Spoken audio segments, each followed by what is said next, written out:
Bonjour à tous et bienvenue dans ce deuxième numéro de l'histoire revisitée. Aujourd'hui, on va s'intéresser à une des familles les plus célèbres dans le monde entier, une famille qui défraie la chronique de manière régulière. C'est un nom qu'on voit souvent sur les réseaux sociaux, c'est la famille Rockefeller. Et aujourd'hui, je vais vous conter leur histoire, leurs secrets et leur embrouille générique. Il y a des familles qui marquent l'histoire. Et puis, il y a les Rockefeller. Une dynastie si puissante qu'on a l'impression qu'elle a pu réécrire les règles du jeu juste pour elle. Une famille qui a littéralement sculpté l'Amérique moderne, de ses plus grandes universités à sa politique étrangère. C'est l'histoire que tout le monde connaît. Mais derrière cette façade brillante de philanthropie se cache une histoire beaucoup plus sombre, faite de scandales et de secrets de famille jalousement gardés. Et tout ça ne commence pas avec la fortune, mais avec une humiliation. En 1849, le père de celui qui allait devenir l'homme le plus riche du monde est mêlé à un scandale sexuel, paye sa caution et disparaît, abandonnant femme et enfants. Cet événement va forger le caractère du jeune John D. Rockefeller et pose les fondations d'un empire bâti autant sur le génie que sur la controverse. Les origines troublent l'héritage d'un escroc. L'histoire de la dynastie la plus puissante d'Amérique ne commence pas dans un palais, mais dans l'ombre d'un homme qui fuit. William Avery Rockefeller, surnommé Big Hill, était tout sauf un père modèle. C'était un bonimenteur, un vendeur itinérant d'élixirs miracles qui se faisait passer pour un docteur botaniste. Sa vie n'était qu'un enchevêtrement de mensonges et de double vie. Big Hill était un escroc de profession. Il prêtait de l'argent aux fermiers à des taux d'usurier, attendant simplement qu'ils fassent faillite pour saisir leurs terres sans aucun état d'âme. Mais son plus grand talent, c'était de s'évanouir dans la nature. Il quittait régulièrement sa femme, Elisa, et leurs 6 enfants pendant des mois, voire des années, pour mener une seconde vie sous un faux nom. Il a même eu 2 enfants avec sa gouvernante, Nancy Brown, alors qu'elle vivait sous le même toit que sa famille officielle. Le point de rupture est atteint en 1849, quand une employée de maison l'accuse d'agression. Bien que les détails exacts de l'affaire soient encore débattus par les historiens, le scandale est tel que Big Hill préfère payer sa caution et prendre la fuite, laissant sa famille dans la honte et la précarité. Cet abandon a évidemment marqué au fer rouge son fils aîné, John Davidson Rockefeller, élevé par une mère, Elisa, extrêmement pieuse et stricte, qui lui a martelé les valeurs du travail et de l'économie. John a développé une méfiance quasi pathologique envers les autres et une obsession du contrôle. Son père incarnait le chaos et le scandale. John, lui, allait passer sa vie à construire un ordre parfait, une forteresse pour se protéger des imprévus du monde. L'ombre de ce père escroc l'a poursuivi toute sa vie, le poussant à chercher non seulement la richesse, mais aussi la respectabilité, et ça allait être beaucoup plus compliqué à obtenir. L'ascension d'un titan. Pendant que son père changeait d'identité comme de chemise, le jeune John D. Rockefeller se construisait un destin totalement opposé. Il était l'antithèse de Big Hill, méthodique, discipliné et d'une piété à toute épreuve. Sa mère lui avait enseigné une phrase qui lui deviendra son mantra. Gagne tout ce que tu peux, économise tout ce que tu peux, donne tout ce que tu peux. Et il l'appliquait à la lettre. À 7 ans, il vendait déjà des dindons qu'il élevait lui-même et tenait un petit carnet, son fameux Ledger A, où il notait chaque centime gagné et dépensé. Obligé d'arrêter ses études, il trouvera à 16 ans un poste d'aide comptable à Cleveland. Il fêtera toute sa vie ce jour, le 26 septembre 1855, comme son job day, une date plus importante pour lui que sa propre naissance. C'est là qu'il découvre une passion pour les chiffres et un talent fou pour la gestion. Il décortique les livres de comptes, apprend les ficelles du commerce, de la logistique, de la négociation, mais il voit beaucoup plus grand. À la fin des années 1850, une nouvelle fièvre s'empare de l'Amérique, l'or noir, le pétrole. Jusqu'à là, une simple curiosité devient la ressource clé avec l'invention de l'éclairage au kérosène. Pendant que des milliers d'aventuriers se ruent en Pennsylvanie pour creuser des puits, Rockefeller, lui, reste à Cleveland et analyse la situation. Il comprend que le vrai pouvoir n'est pas dans l'extraction, un business aléatoire et désordonné, mais dans le raffinage, l'étape qui transforme le brut en produit utilisable. En 1863, à seulement 24 ans, il investit dans sa première raffinerie. Et là, son approche change tout. Il applique la même discipline de fer qu'à ses finances personnelles. Il chasse le moindre gaspillage, réutilise les déchets que les autres jettent et innove sans cesse pour faire baisser les coûts. En 2 ans, sa raffinerie est la plus rentable de Cleveland. Le jeune homme discret était en train de devenir un géant. Il avait trouvé son terrain de jeu et s'apprêtait à réécrire toutes les règles. L'Empire de l'or noir. Le 10 janvier 1870 est une date qui a changé l'histoire du capitalisme. Ce jour-là, John D. Rockefeller fonde la Standard Oil Company. Le nom Standard n'est pas anodin. Il reflète sa vision, imposer une norme de qualité et d'efficacité dans une industrie qui n'en avait aucune. Mais derrière ce nom se cachait une stratégie d'une brutalité sans nom. Rockefeller avait une conviction profonde. La concurrence est un péché. Pour lui, le marché libre est un gaspillage de ressources. La solution, l'éliminer, purement et simplement. Il met alors en place une stratégie de conquête redoutable. D'abord, il s'attaque à ses concurrents directs. Sa méthode était simple et terrifiante. Il leur faisait une offre. Vendez-moi votre raffinerie, je vous donne des actions de la Standard Oil. Si vous refusez, eh bien, je vous détruis. Et pour les détruire, il avait une arme secrète, des deals confidentiels avec les compagnies de chemin de fer. Grâce aux quantités énormes qu'il expédiait, il obtenait des rabais si importants que ses coûts de transport devenaient ridicules comparés à ceux de ses rivaux. Et ce n'est pas tout. Il touchait même une commission sur chaque baril que ses concurrents transportaient. C'était une guerre économique totale. Pris à la gorge, les raffineurs indépendants n'avaient pas le choix. Ils devaient vendre, souvent pour une bouchée de pain. Et en quelques années à peine, la Standard Oil contrôlait près de 90% du raffinage de pétrole aux États-Unis. Mais ça ne lui suffisait pas. Il s'est ensuite attaqué à toute la chaîne de la production.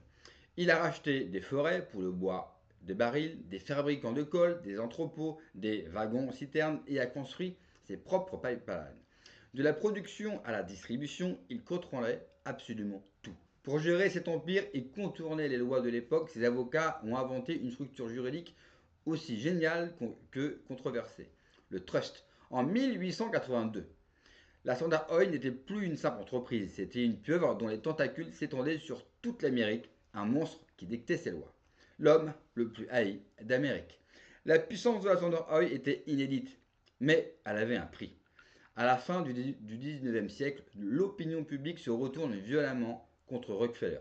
La presse, menée par des journalistes d'investigation comme Ida Tarbell, dont le père avait été ruiné par la Standard Oil, publie des enquêtes explosives qui révèlent les méthodes de l'entreprise.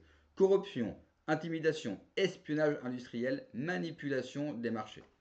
Rockefeller, autrefois vu comme un modèle de réussite, devient le symbole du robber baron, le baron voleur. On le caricature en roi avide, coiffé d'une couronne en forme de raffinerie, écrasant le peuple.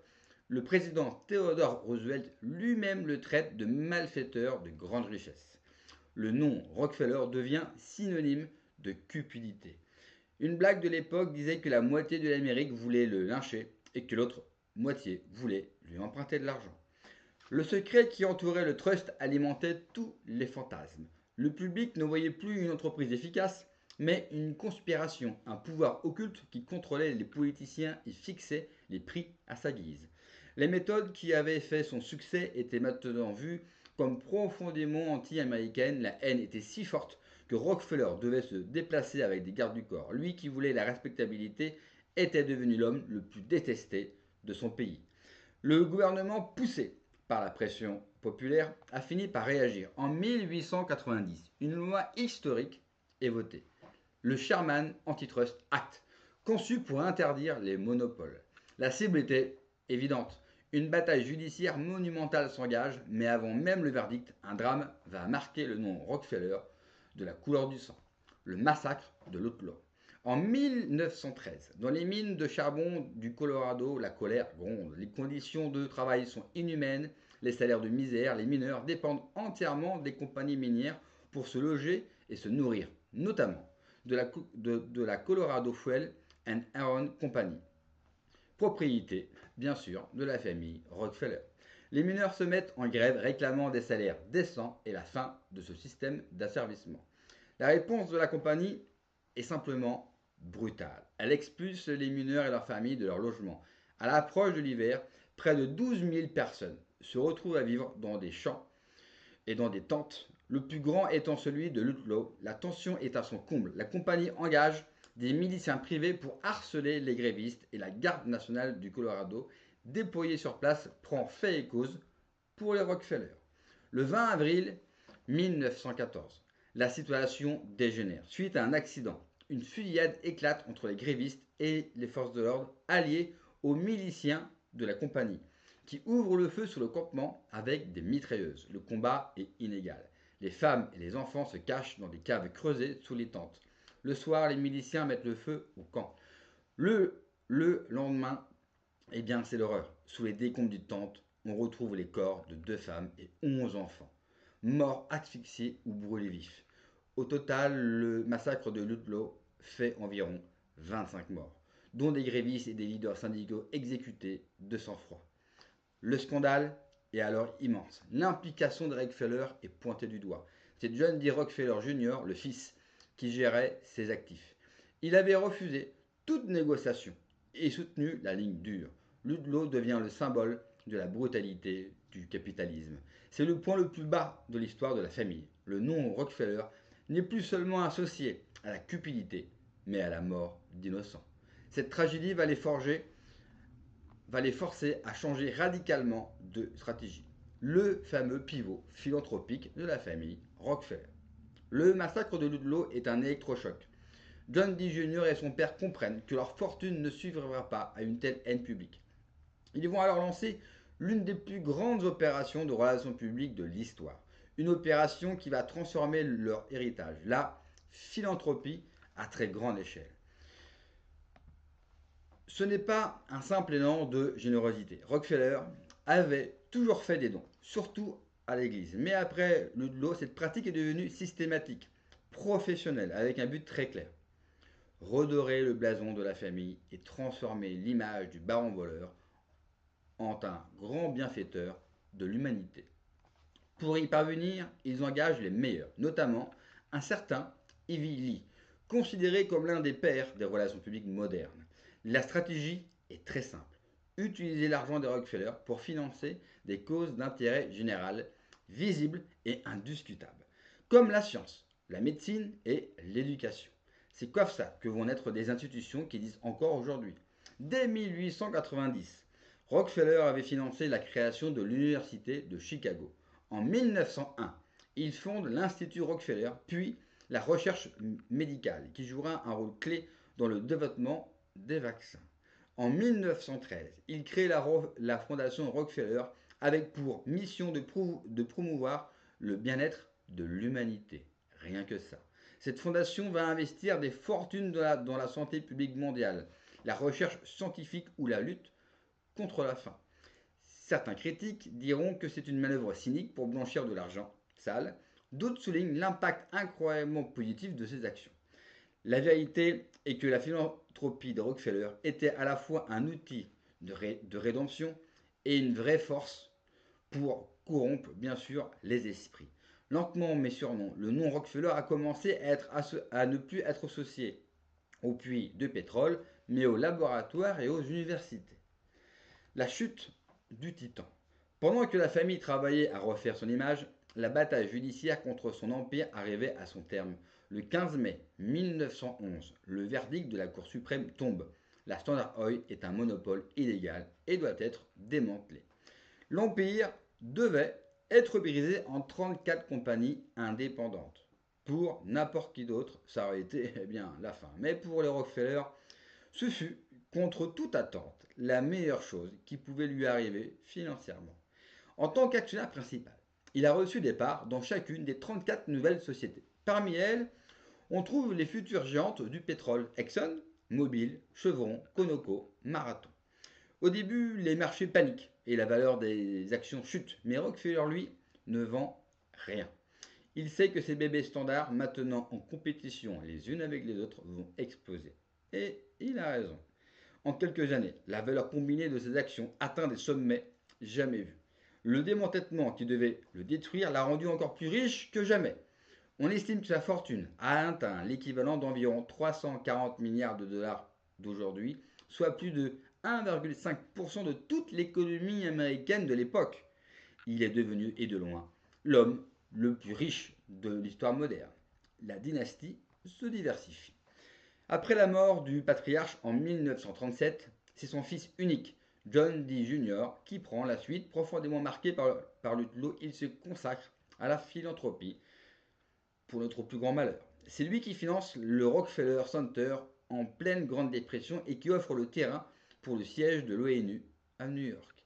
Mais la vraie diversification de l'influence Rockefeller arrive avec la génération suivante, les 5 fils de John D. Jr., qu'on appelait les frères Rockefeller. Chacun va étendre le pouvoir de la famille bien au-delà du pétrole. Nelson, le plus connu, se lance en politique. Il devient gouverneur de New York et même vice-président des États-Unis. David, le plus jeune, prend la tête de la Chase Manhattan Bank et en fait une institution financière mondiale. C'est le gardien de l'empire financier, une figure incontournable de la diplomatie mondiale non officielle. Lawrence devient un pionnier du capital risque et un écologiste avant l'heure, achetant des terres pour créer des parcs nationaux. John D. III se consacre à la philanthropie internationale tandis que Winthrop devient gouverneur de l'Arkansas et travaille à moderniser cet État. À travers ses 5 frères, l'influence Rockefeller n'est plus seulement économique, elle est devenue un réseau complexe de pouvoir politique, financier, philanthropique et environnemental. Les secrets de famille et les différentes théories.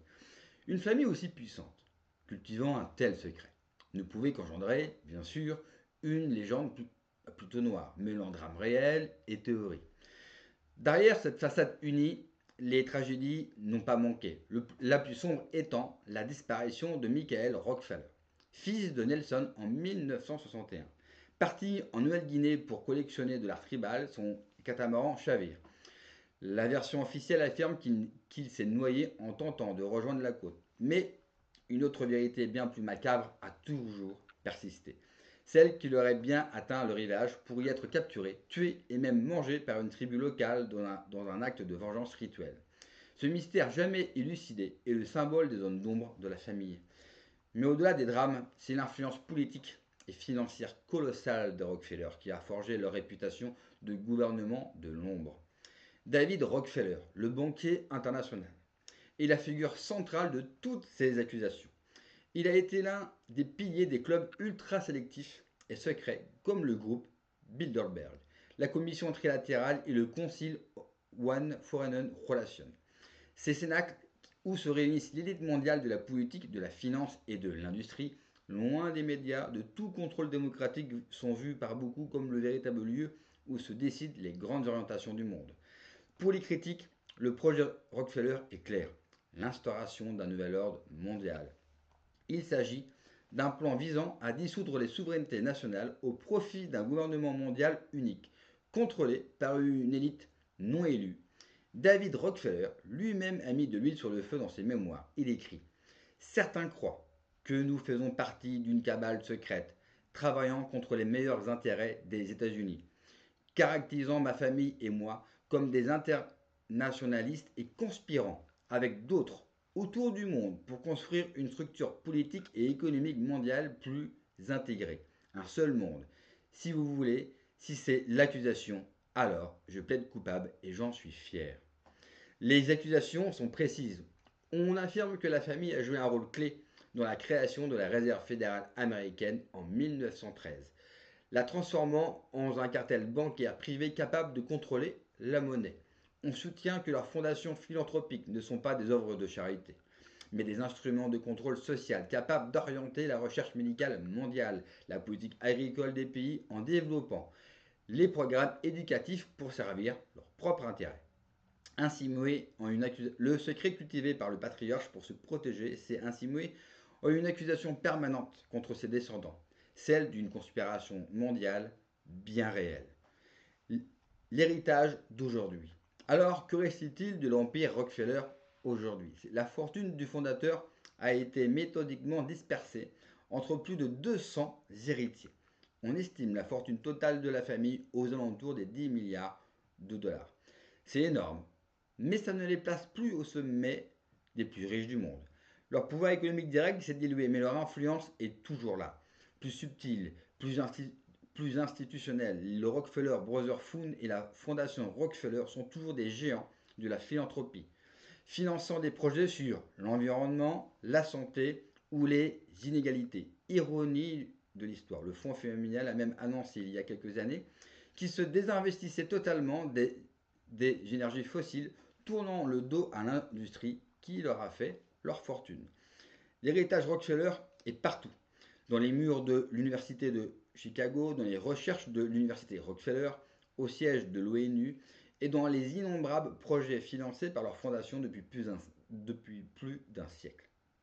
L'histoire de Rockefeller. C'est un peu l'histoire du capitalisme américain lui-même, avec son génie, ses excès et surtout ses contradictions. On part d'un père escroc pour arriver à un fils qui devient l'homme le plus riche de l'histoire. D'un monopole impitoyable à une philanthropie qui a changé le monde. D'un nom haï à un symbole de corruption. La dynastie Rockefeller incarne cette tension permanente entre la construction d'un empire et leur fameuse quête de rédemption, entre le profit à tout prix et la volonté de laisser une trace positive. Et leur histoire nous laisse avec une question. Une fortune bâtie, dont la controverse peut-elle être rachetée par leurs bonnes œuvres qu'elle finance. L'héritage d'un baron voleur peut-il vraiment devenir celui d'un grand bienfaiteur? La saga Rockefeller, avec tous ses secrets et ses scandales, laisse toutes ces questions ouvertes. L'histoire de ces grandes dynasties qui ont façonné notre monde est franchement fascinante, même si ils ont fait plus de mal qu'autre chose. Et j'aimerais clôturer cette vidéo par une phrase de Charles Gave: ces gens-là ont gagné beaucoup trop d'argent pour notre bien. N'oubliez jamais que l'éducation sexuelle qu'on apprend à nos enfants aujourd'hui de plus en plus tôt a été d'origine financée par les Rockefeller. L'écologie et le délire environnemental que nous connaissons aujourd'hui a été, depuis plus d'un siècle, déjà financé également par les Rockefeller. Bref, tout ce que nous prenons aujourd'hui a été, de près ou de loin, financé totalement par les Rockefeller. Ça ne les a pas empêchés, dans leur histoire, de financer de bonnes choses. Mais le résultat est plus que négatif, et un jour peut-être les historiens se pencheront sur cette famille et nous révéleront bien sûr d'autres secrets. J'espère que vous avez aimé ce deuxième numéro de l'histoire revisitée. N'oubliez pas le like et le commentaire, de me soutenir en cliquant sur la cagnotte Tipeee en description sous la vidéo. Moi je vous souhaite une bonne soirée